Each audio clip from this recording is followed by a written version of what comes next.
SJC-11276 with SJC-11095, Jones versus Boykan.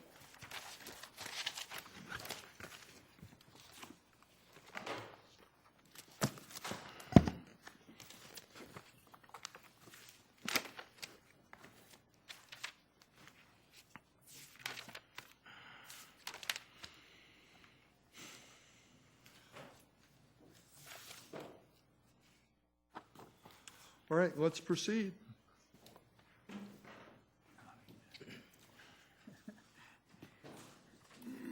Yes, Mr. Texiera, good morning. Good morning. May it please the court, Gary Teixeira on behalf of the Joneses. We are here this is the 14th year after the incident, 8 appellate case jackets later, and we're here to discuss a default judgment.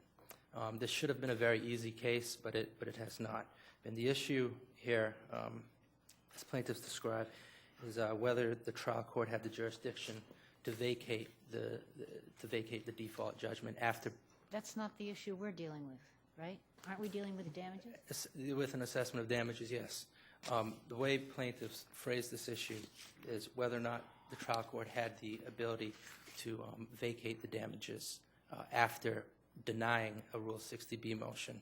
Now, they phrase the issue completely differently because they want to look into the validity of the damages, but our issue is looking at the finality of the assessment here. And damages, we're from the perspective that looking at damages is a red herring because they're collaterally stopped, really, from looking at damages because they completely failed to prosecute their case. The defendants here, they defaulted. Yes. If I could, just for a second. Assume that I believe this to be the case in terms of what we're hearing. You've got a judgment from the appeals court. I'm taking that case, the further appellate review case. Is that what we're doing right now? In the Superior Court, my clients received the default judgment. Right. And that default judgment was later vacated. And reinstated. In the Superior Court. It was reinstated. The appeals court reinstated it, or ordered it to be reinstated, correct? They did, and that was the erroneous decision that the appeals court discussed, because after the default judgment. But you're happy that the appeals court ordered the reinstatement of that, right? Oh, okay. Yes, absolutely. I thought you were mentioning so that's the where I am. reinstatement of. Okay, so the reinstatement of the default judgment. The issue I thought that we were thinking about was, okay, default judgment was appropriately awarded, but the question of damages, the hearing on the damages didn't provide, or the argument is, didn't provide affirmatively evidence to support the $1 million damages that were awarded. Well, that's their position, and their position actually is that there was no damages presented, that somehow damages were automatically determined, but that's not the case, because that would be the case under 55B1, but we're looking at 55B2 where there was actually an assessment hearing. And what was before the court on the assessment hearing in terms of evidence that $1 million was an appropriate amount of damages? Well, that's exactly the point.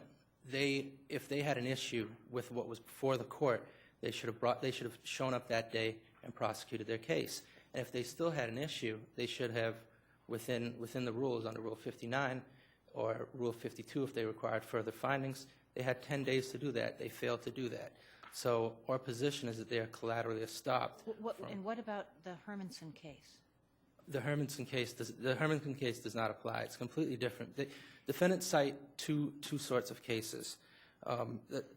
One type of case is where the defendants preserved the damages, preserved arguments on damages. They did something in the case to preserve arguments. Or they cite cases where defendants never had an opportunity, like in Hermanson. In Hermanson, this court remanded the case back, properly remanded the case back to the Superior Court because they never had the opportunity the defendants in that case never had the opportunity. They were answered. They never did anything, right?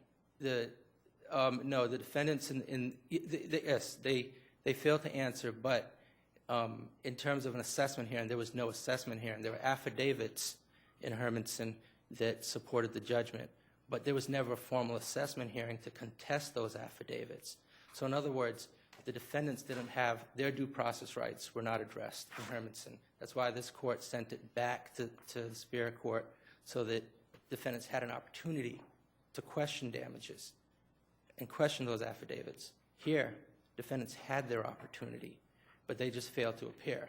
But I thought Judge Vilas reconsidered that and said, I really did not hear any evidence, and therefore I'm going to vacate my damage judgment. Well, that was later on. That occurred almost a year later. And our argument is that if the judge wants to change his mind, he can do so, but he has to do that within the rules, within 10 days. And that didn't happen here. And did the appeals court consider that issue? The appeals court did. The appeals court recognized that the following judgments that occurred in the case were erroneous as a matter of law. What we're dealing with here, and the reason I cite Scannell, is because what we're dealing with here is substitute judgment. There was one judgment that occurred in 2004, and that's the judgment that we're standing on. They would like to substitute judgment, and the court in Scannell says that's not, that's not proper procedure. In fact, in Scannell, this court promotes default judgments when there's one, not just when there's a default, but when there's a default combined with the expectation of due diligence and a complete failure to prosecute. In Scannell, the defendant there was a corporate defendant where the court expected a certain diligence. And here, the defendant is a municipality with its own law department. So defendants had the opportunity in 2004 to prosecute their case. They just did not do so. Did you, at the assessment hearing, provide affidavits showing the damages? At the assessment hearing, there were citizens' complaints, police reports, narrative reports, affidavits, disposition reports, disciplinary action taken against the interests of Boykan, and arguments of counsel. I was not counsel at that time. But you're saying there was an evidentiary record on which the judge could rely? There was. There was a record. Perhaps that record was scant, but that's not their argument. Their argument is that somehow damages were automatically entered. Mr. Teixeira, after there was a default judgment, and there was no appeal from that judgment. They did file a notice of appeal, but they did that months later, months Not after within the 30 default. days of that. Not within 90 days, I don't believe. Then there was a Rule 60B motion, a first Rule 60B motion. Yes. And they raised three arguments. Excusable neglect, the judgment was void, and Rule 60B-6, the decision was unjust. Did they raise in the first 60B motion, which we don't have in the record appendix, did they raise the issue of the inadequacy of the assessment of damages hearing? No, they did not. They raised it, then they filed a second Rule 60B motion. Yes. They raised it in the second motion? Second motion, yes. Okay. I'd like to point this Court's attention to page 11 of the record appendix. It's only 2 sentences, and our position is that they were dead, the defendants were dead in the water come August 9th, 2004. But the nail went into the coffin when the Superior Court denied their motion to vacate as well as their motion to reconsider. Did that on the same day. And at that point, the case really should have been over. But as I mentioned, we are now 8 appellate case jackets later. It just appears that there's just been filing and filing of motion after motion, and there hasn't always been. Well, I take it the judge concluded when he vacated the damage award and said that he actually had not had sufficient evidence to make this damage assessment. He said there should be a new damages hearing, and I take it at that point your clients elected not to have a new damages hearing and filed an amended complaint and then proceeded on. Yeah, there were a total of 3 Rule 60B motions in this case. So it came to the point where if you keep asking and asking, eventually something's going to change, and I think that's what occurred here. The Superior Court decided to look at the case again and actually ordered another assessment hearing in 2005, but that did not take place. There was yet another assessment hearing, but it just did not take place. This case just kept snowballing and going on and on because Assessment hearing? No.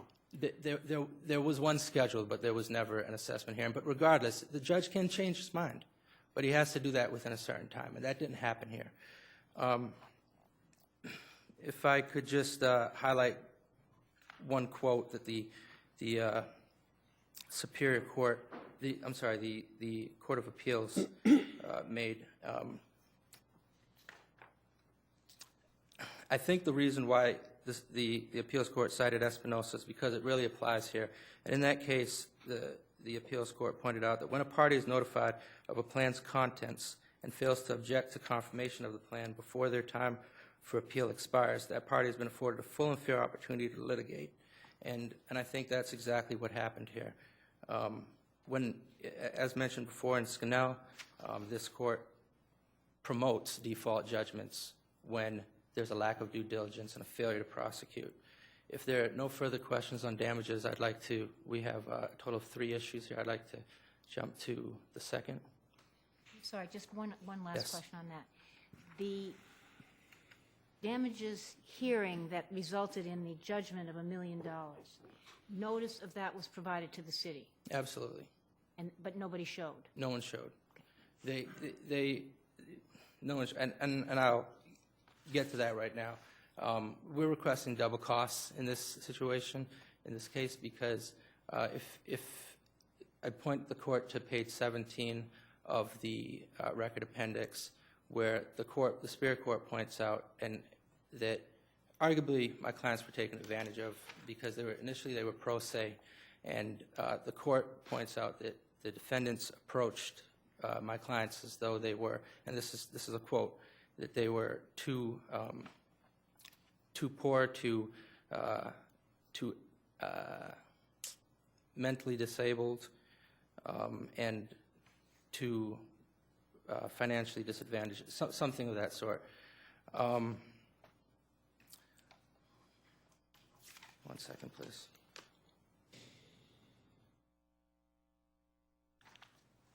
So, I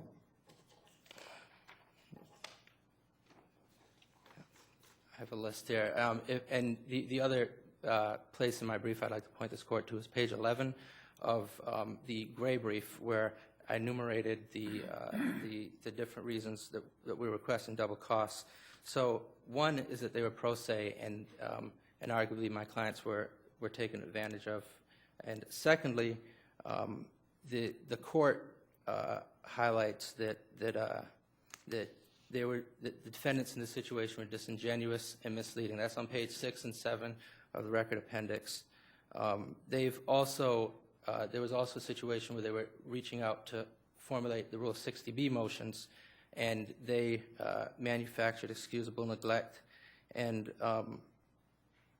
finally, in the Smith case, Smith versus WGBH, we see that reasserting the same argument after being denied is independent reason for awarding double costs. So this case has been going on for years, and it really shouldn't have been. When your first 60B motion is denied, you either need to respect that and move on to the appeals court, or not. And I think they chose not to do that. They kept filing motion after motion after motion. Are there any further questions on costs? No, are you going to reach attorney's fees? Okay, and that's in Farb versus Walton, this court discusses the procedure for requesting attorney's fees. But this court also, that decision did not overturn York versus Castro. And in that case, Judge Nolan points out, and he states it very clearly, that costs in accordance with the statute allowing for attorney's fees should be granted. And we see that in the Society of Jesus and in the York case that Massachusetts awards attorney's fees to prevailing parties, and the language they use is that the court should.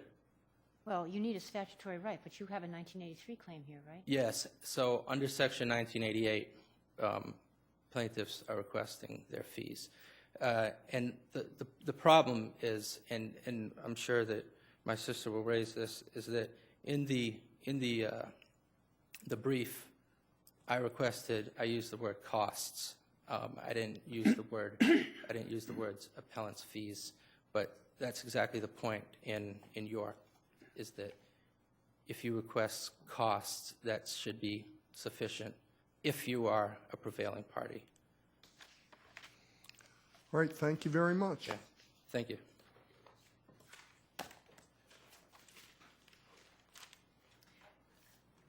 Good morning. My name is Patricia Boba Donovan, and I'm here representing the defendants, the police officer Ronald Boykan, and the City of Springfield. With me is attorney Lisa D'Souza. It's important in making any rulings. I know the further appellate review was on assessment of damages, but in considering assessment of damages and in making rulings on this case, this court has to be aware of what is the actual case or controversy that is before this court. It is a case about an amended complaint. It is not a case about a default, and it is not a case about assessment of damages. And I say that because the first important event that happened in this case is the July 2004 proceeding before Judge Vilas. Judge Vilas entered, as a result of that proceeding, a judgment in the amount of $1 million. That was an interlocutory, but the second motion, the second 60B3 motion, was an interlocutory order. And the plaintiffs were entitled to wait until the end of the proceedings before they filed an appeal of the denial or of the allowance of the 60B3 motion. So everything that happened after that is a whole different matter, isn't it? No, because the second important event that occurred in this case is that the plaintiffs abandoned that theory of recovery. After removing the damage award of $1 million, Judge Vilas ordered that this case proceed to another assessment of damages hearing, ordered the plaintiffs to remarket for another assessment of damages hearing, review the docket to see what actually happened in this case.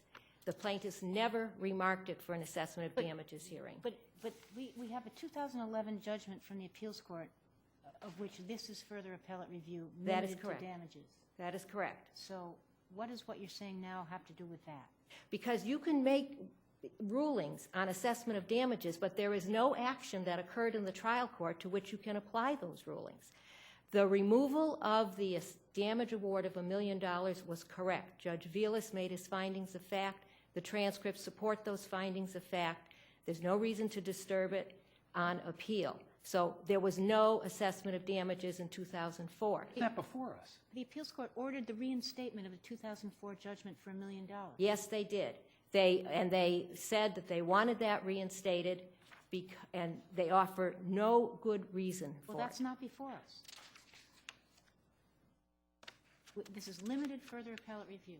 This is a limited further appellate review on the issue of assessment of damages. Correct.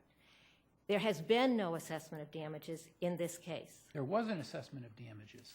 It may not have been adequate, but there was an assessment of damages. There was no appeal from the final judgment that included the assessment of damages, and there was no appeal from the denial of the 60B motion. There was a notice of appeal filed from the denial of the 60B motion. It wasn't within 30 days of the judgment, but but then thereafter there was a too late. denial. Not to appeal the 60B motion denial. You have 30 days to appeal the denial Right. of the 60B motion. It came long after that. No, I believe that that is not correct. The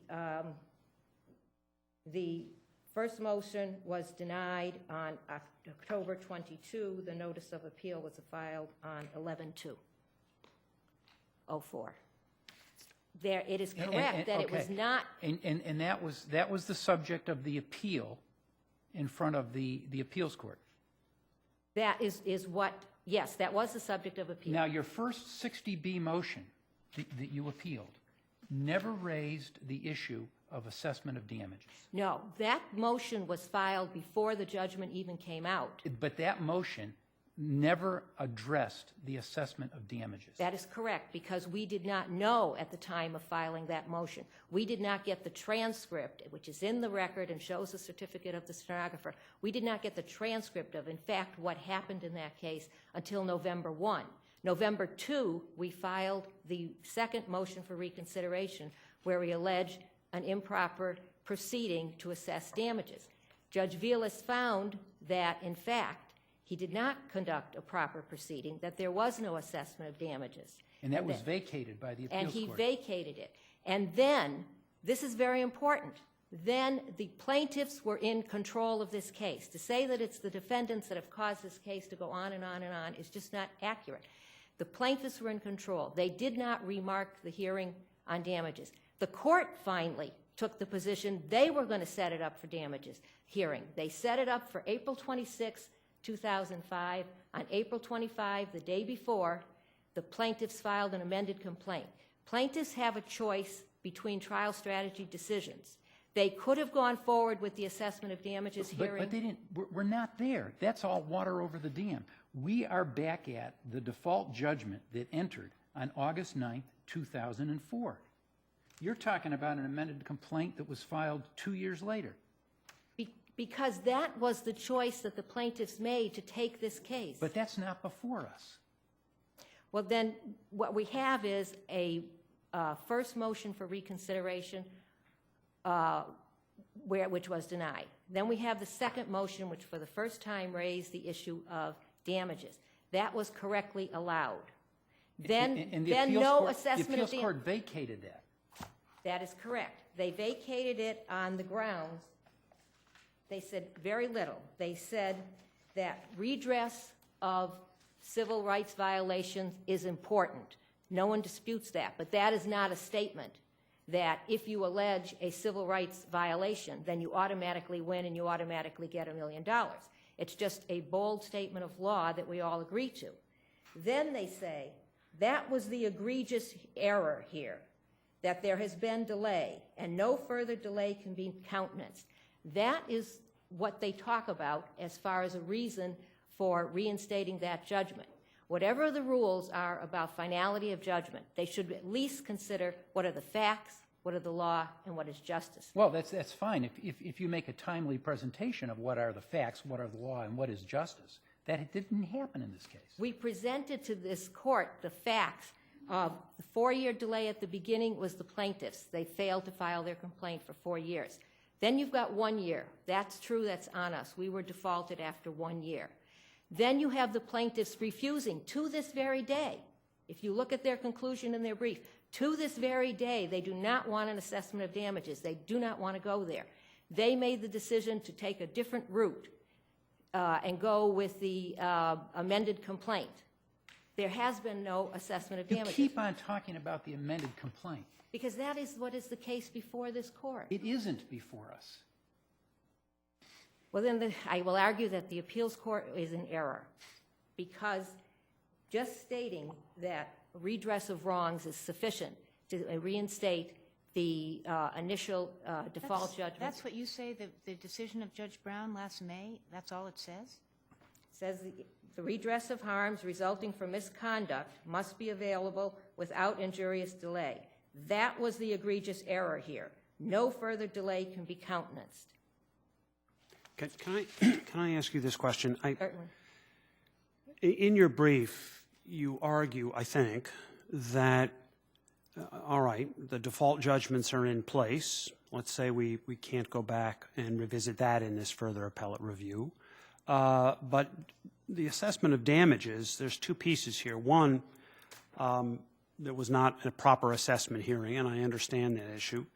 And I thought the second issue was, all right, so there's a default judgment in place, but in fact, there is no claim, because, at least with respect to the city, because if the default judgment essentially admits all the facts in the complaint, and the complaint doesn't make out a claim against the city. That is correct. Is that properly considered by us as we consider the assessment of damages? Yes, if there were to be an assessment damages hearing, the act of default, which no longer exists in this case, but the act of default only admits well-pleaded facts. There is no claim against the city that is pleaded by the plaintiff in the first or the second complaint upon which relief may be granted against the city. And the city could allege that at any assessment of damages. The city could also allege at any assessment of damages that to the issue of damages, if you were to say that someone hit you and as a result you were damaged, the city would also be allowed to present evidence that in fact you were never hit on the issue of damages. So there could be a full hearing on the assessment of damages. But when the plaintiffs refuse that, and I know I accept what you say, that that's not before you, but then you have no assessment of damages hearing before you. If you go before that, you have no action that occurred in the trial court. Whatever your decision is going to be. There was a hearing, wasn't there? There was a hearing, and that hearing was vacated. Assessment of damage. That hearing was vacated properly. So The appeals court reinstated it. the appeals court did reinstate that. But you say that was error, right? Yes, that was error. Could I get you to help me understand? In the appeals court opinion, I'm looking at footnote 10. I just want to read it to you. Is this accurate? Among his findings, the judge found that 9 duly noticed hearings spanning a period of some 11 months went unanswered by the defendants, that an affidavit of counsel failed to reference any effort to initiate communication with the plaintiffs or any, quote, basic measures, quote, to monitor the action, and that counsel's same affidavit acknowledged a conscious decision to discontinue all activity in the action? That was a finding of fact by the trial court judge, and I do not dispute that on appeal. However, that doesn't change the fact that there was no proper assessment of damages. Now, your brother said that at the assessment hearing, they had the police reports, they had affidavits, he had a laundry list of things. Do you agree? I dispute that. You have the transcript before you. We don't know where that information comes from that my brother says. You have the transcript before you that there is only representations of counsel. There are no exhibits. There is nothing marked for identification. But most importantly, I have to accept the findings of fact made by the trial court that are against me. Also, the finding of fact as to what he used in order to make his assessment of damages. He states what he used. He used the request of the plaintiff's counsel for $1 million. And that, this court should agree, is he had a right to make that, and there's no reason to disturb it on appeal. That was, and I say to you that then that was not. It was a proceeding before the court, but it was not an assessment of damages. Now, he just told us, that there was never, that evidence, or at least police reports and other documents were furnished to the judge, which would provide a factual basis for the finding. Are you saying that that's not true? I'm saying that I have no evidence that that was true. The record does not show that that happened. I don't know where that information comes from. There's no affidavits in the appendix. There are some documents put in the appendix, but there's no affidavits or anything else with them as to where those documents came from. They're not in the trial record. They're not in the transcript. If such records were available for the judge, would you agree that that would be a sufficient basis for an assessment of damages? No, because the trial court made a finding of fact that he did not consider any documents. He considered only the representation of counsel. You have before you the transcript, what those representations of counsel were. They are insufficient to support a assessment of damages, a proper assessment of damages. There should be evidence as to what those damages were, and there was no such evidence. But if you had notice of the hearing and didn't come, does that make a difference? No. You're still required to have a proper assessment of damages. Okay. Again, and if you file a Rule 60B motion claiming that there was an improper assessment of damages, And if you file a Rule 60B motion and don't claim, and don't mention anything at all about the assessment of damages in that first 60B motion, doesn't that end it? No, because we How are, many 60B motions can you file? any that are legitimate. Well, don't you have to allege everything that you know about in the first motion? You should, and the first motion was filed prior to even the judgment being entered. There was no way we could know. There was an affidavit of defendant's counsel that as soon as he heard, which was a telephone call to us after the motion session where the $1 million was made, we went to the clerk's office. The file was not there. Maybe it was on the judge's chamber. I don't know where it was. The file was not there. We could not get any information as to what happened. The first time we got information as to, in fact, what happened, newly discovered evidence, was November 1, when we received the transcript of what actually occurred at the proceeding in July of '04. November 2, the very next day, we file a Rule 60B motion and asking for a vacation of the judgment because there wasn't a proper assessment of damages. The trial court agreed with us that there was no proper assessment of damages, so that did not occur. I've already mentioned to the court that... Could I just ask you, I'm sorry. No, that's...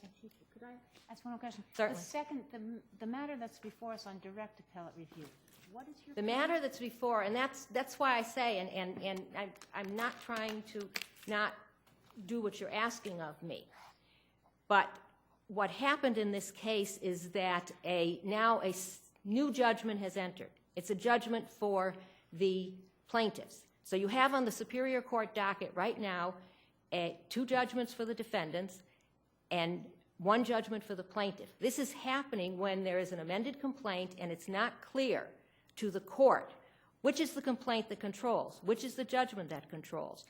The trial court took a judgment that was vacated, no longer existed, and a complaint which no longer existed because there is an amended complaint, amended a non-existing judgment and entered a judgment in March of 2012 in favor of the plaintiffs. So now you have 2 inconsistent judgments. Well, you don't, because what you have is the appeals court going back in time and reinstating the original default judgment. Isn't that Yes. right? Isn't that what happened? That's what the appeals court ordered. Yeah. Yes. And then this court ordered further appellate review. So I was of the impression that what happened in the appeals court is still in limbo until this court makes its decision on the further appellate review. Well, Ms. Donovan, we'll have to leave it there. Thank you very much. Thank you. All right.